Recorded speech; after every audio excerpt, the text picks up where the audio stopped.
Holy City Center Radio. It's episode 238, and I am your host, Christian Sanger. Today is Friday, March 22nd, 2024. March Madness is in full swing right now, and I'm so excited when I'm recording this. It is one of the best 2 days of the year. Friday, when you're listening to this, is the other. It's the opening round of the NCAA tournament. It is so much fun. So many teams playing on this Thursday and this Friday every year. And upsets happen, close games. And of course, if you have a team that you cheer for in the tournament, it's even more exciting.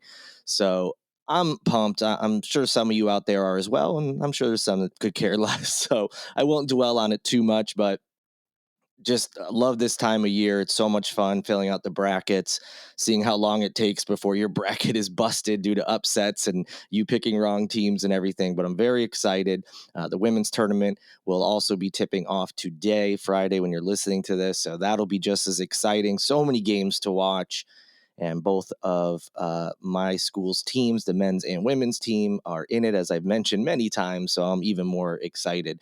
I hope you enjoy the games if you do want to watch some. If not, I hope you have an amazing weekend doing whatever it is that you want to do. Speaking of, if you need some plans, go to holycitycenter.com, click on events. You can see what's going on in town. And I do have an important announcement. When I updated my website, it switched to a new calendar program. In some ways, it's really great. In other ways, it's not as good as the old calendar program. I've gotten several people who have contacted me and asked if the old calendar is coming back. And I think they were right. I think the old version of the calendar was better, a little bit easier to read, and it had more capabilities as far as being able to add events straight to your phone's calendar. You could, pick different topics to filter out different types of events. And so the plan is to go back to it. It's going to take some time because there's a lot of events to add to that calendar. So I appreciate the patience, and I'm hoping everything's going to jive well with the new website. So there's still a chance things might go south, but just wanted to put that out there that hopefully the old version of the calendar will be up and running soon. It seems like people just preferred that more, and I agree. So I'm excited and happy to make that change for everybody. Other than that, just, had a busy week coming back from Connecticut. Had my normal stuff and then had a couple small things pop up, including an unplanned visit to the vet for Kitty. He's fine. Everything's okay. But just kind of added to an already busy week with work and stuff. So that's why there was no episode on Wednesday. Just didn't have the time to properly prepare after getting back into town and getting back into the swing of things. So apologies for no Wednesday episode, but we're here for Friday. And hopefully things will get back to normal now that now that I'm getting settled in here. And one quick announcement as well before we dive into the news. Today, March 22nd, as I mentioned, is the last day to vote in the Charleston City Paper's Best of Charleston 2024 awards. And as I've mentioned, Holy City Center is a finalist in 3 categories. So if you have a moment before the day ends, visit the link in the show notes and go ahead and vote for Holy City Center as Best Local Social Media Influencer, Best Local Twitter/X Feed, and Best Local Website. And while you're there, go ahead and vote for some of your other favorites. You don't have to. You can vote in as few or as many categories as you want. So if you just want to vote for Holy City Center, hey, that's awesome. I appreciate it. But yeah, go through a few more categories, see if any of your friends or favorites are on there, and help them perhaps win an award. And as I've said in the past, even just being one of the finalists can help boost business. My first year being a finalist, I didn't win an award, but just being included, I saw an uptick in views and follows and stuff like that. And then winning an award also leads to that, tenfold. So it really does help out, especially small businesses, people doing things on their own. So I encourage you to vote as many categories as you can. But again, if you just want to vote for Holy City Center and get on with your day, that works for me. And I appreciate everyone's votes and support over these years. I really greatly appreciate it. But enough begging for your votes. It's time to get into the news. The big news this week involves Union Pier, that area by the harbor, container ships and, cruise lines and things like that coming in and out of the area. The city is looking to redesign it.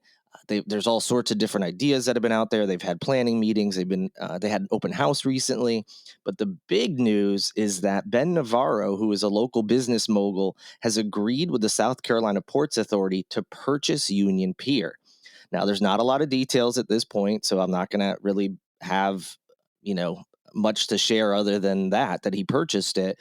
And he hasn't indicated what exactly his plans are. So I don't really have an opinion on the matter. I hope that he, and I have no reason to doubt that he won't, but I hope he takes residents' opinions into account with whatever he is deciding to do with the property.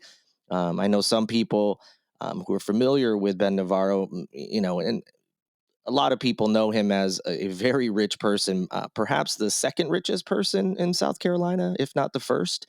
He's a billionaire business owner, and that sometimes worries people. He's purchased some things here in the area, him and his company, not necessarily him, on his own.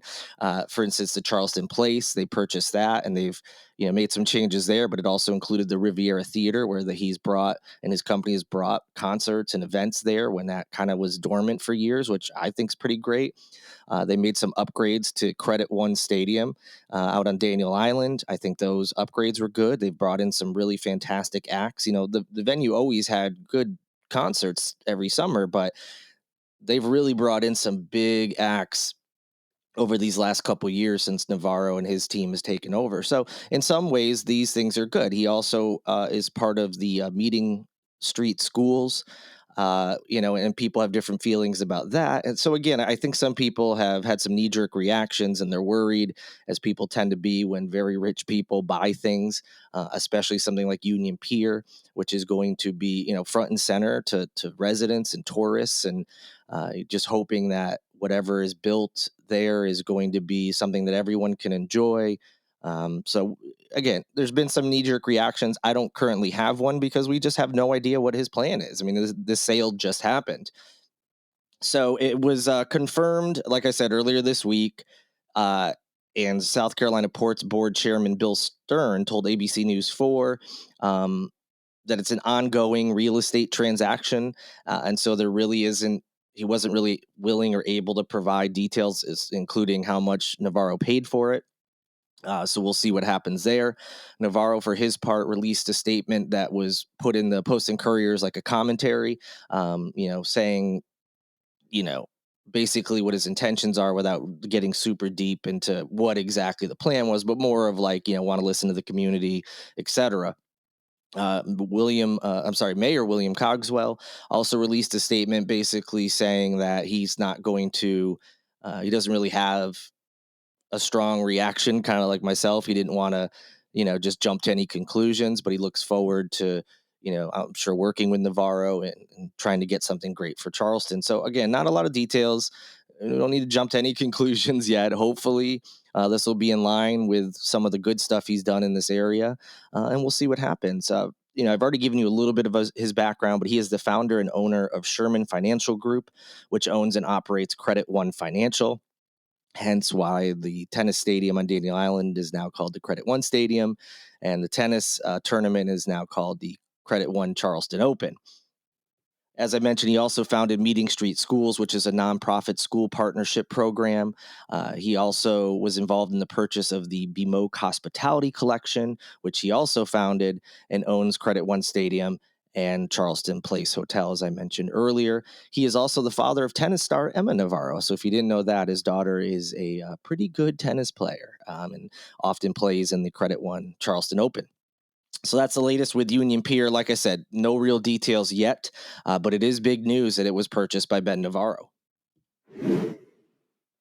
Of course, the other big news continues to be the death of the Boeing whistleblower, John Barnett. Obviously, the conspiracies and all that are continuing, and they were added, as I mentioned in a previous podcast, where a family friend had said he outright told her that if he dies and it's suicide, it was not, which just added to the frenzy.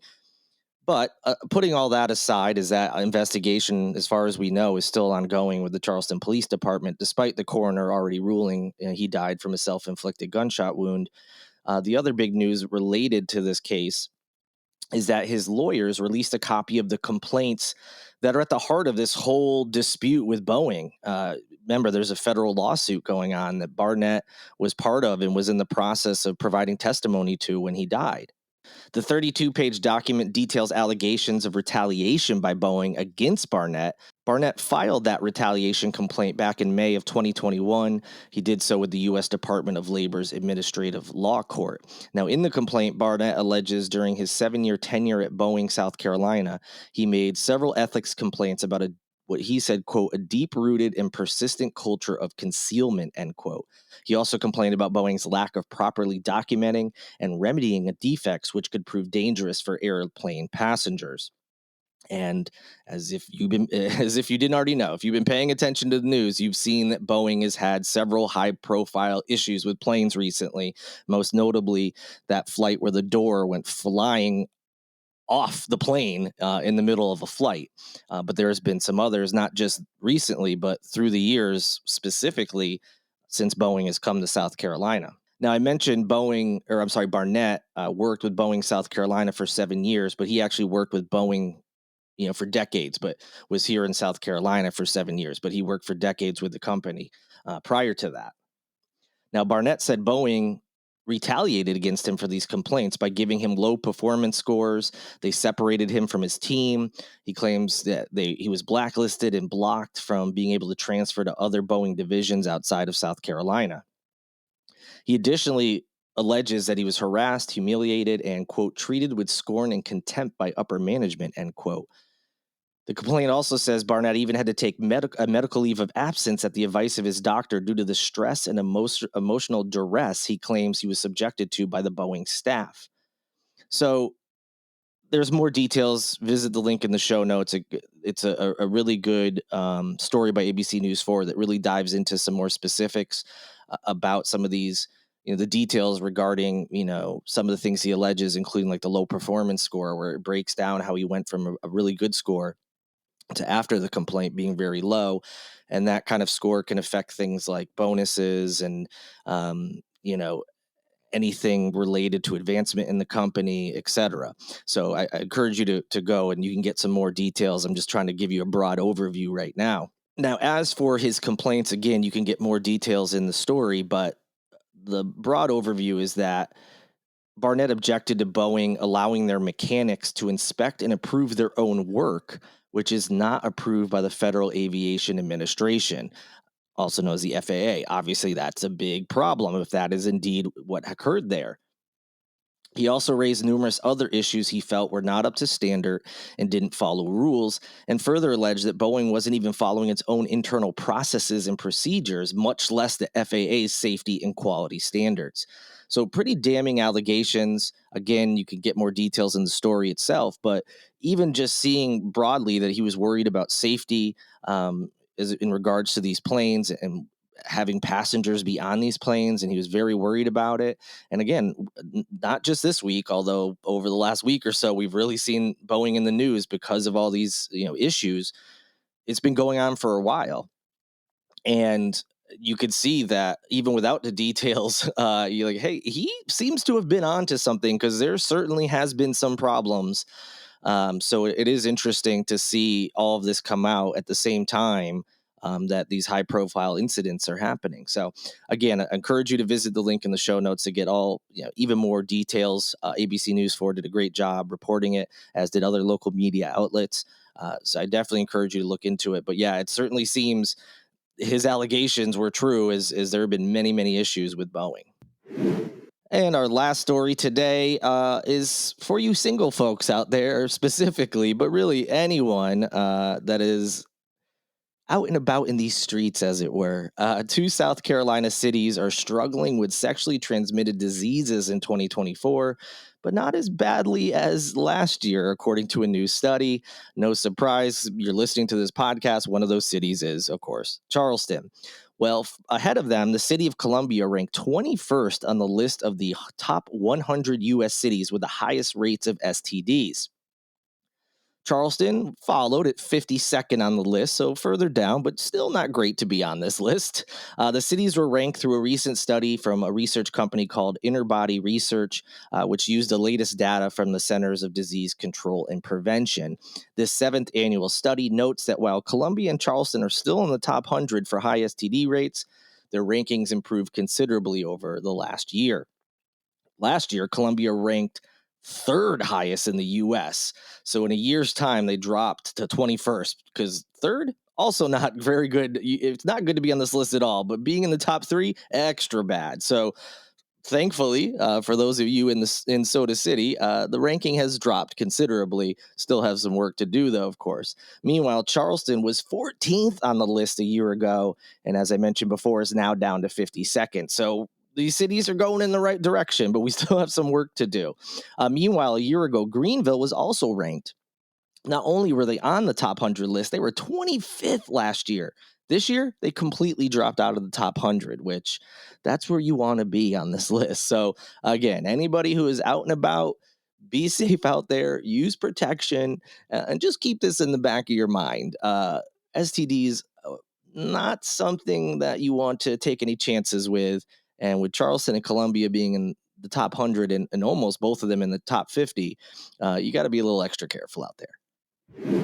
Now that you are sufficiently scared, I hope you have a great weekend, but keep that in mind if you're out there. Be safe. Have a fun weekend. Thank you so much for listening. Again, if you have a moment, please vote in the best of Charleston, specifically for Holy City Center. I greatly appreciate it. Can't wait to be back with you on Monday. Before I say goodbye, though, I do have to say thank you to Lindsay Marie Collins with LMC Sound System for producing this and every episode of Holy City Center Radio, and Tyler Boone, whose music you hear in each and every show. Have a fantastic weekend. I'll speak to you again on Monday. Until then, good night and good luck. And go Huskies.